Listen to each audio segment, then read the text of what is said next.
Tim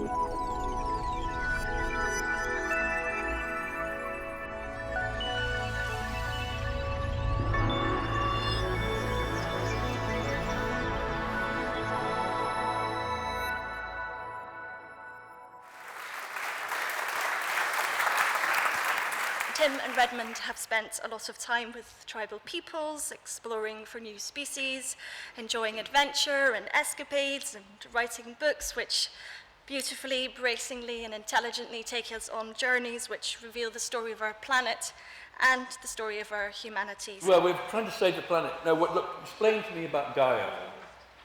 Well, can I say something first before I explain about Gaia? I think that the reason that the story that Darwin developed was so influential is it's a story about our origins. Prior to Darwin, people believed that they were the special creation of a loving God who had a special stake in them and who created the world as a sort of a theatre for a morality play that involved people and would test them as they went on. Darwin developed an idea which went out into the world and gave people a very different sense of their origins. And that sense was that we were, in fact, the creation of an amoral and unspeakably cruel process called evolution by natural selection that only had death and diversity to work with, and that had created us, and that this process really led to a survival of the fittest world. Now, it wasn't Darwin that said that, it was Herbert Spencer that said that this was a survival of the fittest world. But with that mindset, I think it really scared Darwin, actually, to develop that view, because he could see what society would do with it. He could see that hope and charity might perish along with faith, that we would create a very cruel world where it was seen to be just, in fact it was seen to be inevitable that the fittest would survive and others would suffer. And in some ways, the legacy of that is still with us. I think it's a misreading of Darwin, but it's what society did with those ideas. The reason I wrote this book really was to give people a sense of a different narrative, that there was a different possibility of reading evolution and the evolutionary story, and that's been there from the very beginning. It's been there from the moment Alfred Russel Wallace wrote his thesis on how evolution by natural selection worked, and then went on to try to examine the world as a whole. And here it was him, not Darwin, that asked the question, how does the world work?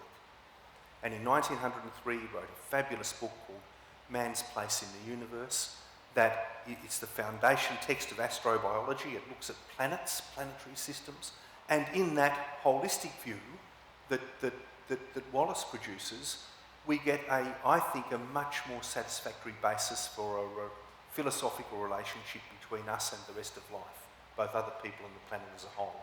And it's one where cooperation, co-evolution and interdependency take front and centre of the stage. And that's really important for our future. If we believe we live in a survival of the fittest world, that's a world where no one survives. Just going to think of a football competition where only the winners survive at the end of the year. You might have winners, but you won't have a football competition anymore. That's not the world I live in. The world I live in is full of cooperation and interdependency. Wallace said, look, yes, evolution by natural selection, but it does not apply to humankind because, look at our brains. They became really efficient, really astonishing. Why? There was no need for it. So it's a latent adaptation. You had a fantastic, huge brain that would suit a Newton or a Darwin, as he said.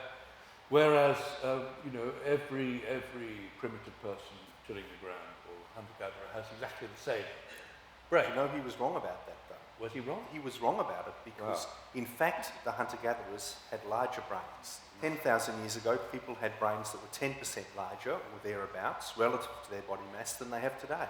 So our brains have been shrinking. In a superorganism, the interdependency of individuals leads to a diminution of the capacity of any one individual. Right? So individual ants, most of them can't breed, most of them can't defend the colony. They all do a specialised job just like we do in our civilisation. And why would you, when you've got an organ that weighs 2% of your body mass but takes 20% of the energy of your body to run, i.e. the brain, as we start going into early domestication where people are less well nourished, where the diseases, the poxes and things mean you've got to invest everything you can into an immune system, why would you keep this luxury of the large brain and intelligence that you're no longer using? We live in an impoverished world. Not only are our brains growing smaller, but biodiversity is being lost, including some of the very most interesting bits of it. And it's not just there for looks. Biodiversity actually helps the planet to function. And this time, we can do something about it. I mean, we've had so many extinctions, but they're all external events. This seems to be us, is that right?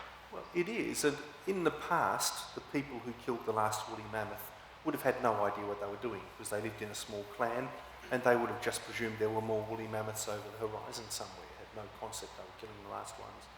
As we destroy biodiversity today, we do it knowingly. We know we are destroying the last elements in a species or in an ecosystem. And that's something that gives me hope. It really does. It tells us that our systems of global surveillance have got to the point where we can have a meaningful impact on the planet.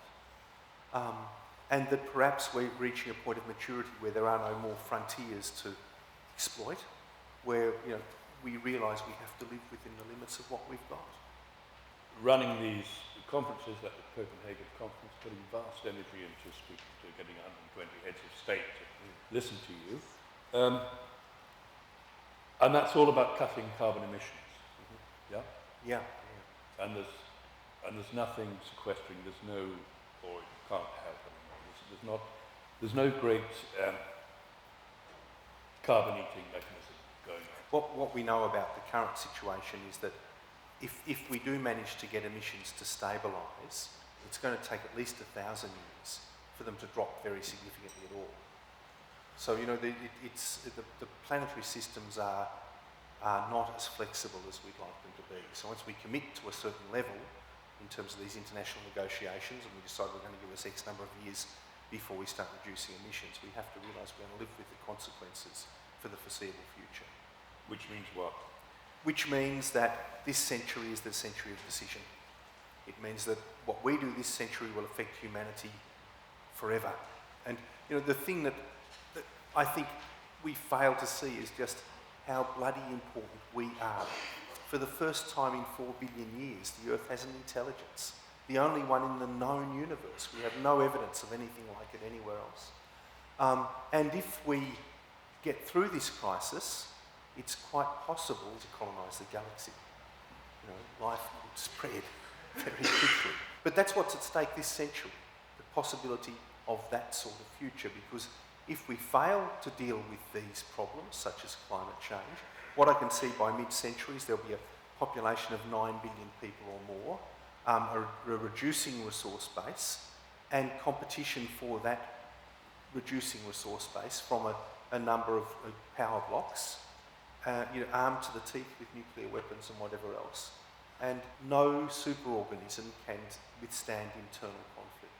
But what do you think about those sort of futuristic ideas? The line always is, well, distances in the universe are so vast, there's no hope of settling another. When I look at the planet, what I see is a newborn infant.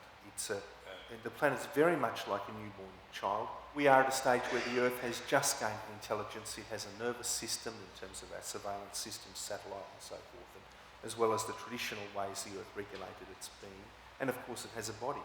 But like a newborn infant, they're not yet integrated, so they're not yet competent. The moment of reproduction for Gaia as a planet will come when we do colonise some other earthly body and move on. Now that may be in the realms of science fiction. Who knows? We may never do it.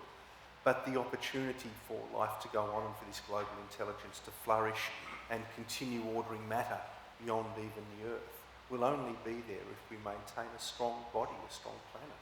We don't think often of what's at stake in the longer term. We think about this little short view of ourselves and our lives and our society without taking that broader But you've got more experience of dealing with politicians. Do you find they all think in the short term? They really do? Well, of course, they think in 4-year cycles. An election's a bit like an employment interview, isn't it? You interview the various people and you decide you're going to employ that one. Then you put them in charge of your shop and you go away for 4 years, don't give them any surveillance at all, really, and come back and you're surprised that they've nicked something from the till or that the shop's gone bankrupt or something. Yeah. It's not exactly the ideal system. But I do think that the new social media are going to have a big impact on our democratic processes. There's not really a democratic society anywhere on Earth at the moment, in a true sense, I think. But the thing, again, we've just got to remember is that we are making progress. Public awareness of climate change was relatively low compared with today. Yes. You know, and what we've had in the last few years is the largest meeting of heads of government ever in the history of our species at Copenhagen. Sure, it didn't achieve everything we wanted it to achieve, but the fact that such a large number of heads of government met to discuss not war and peace or anything else, but climate change really tells you something about the prominence of this issue. I think we can overcome it, but it's having said that, I suppose a message of hope is not a message of that we have a moment to spare in terms of dealing with this. Yeah.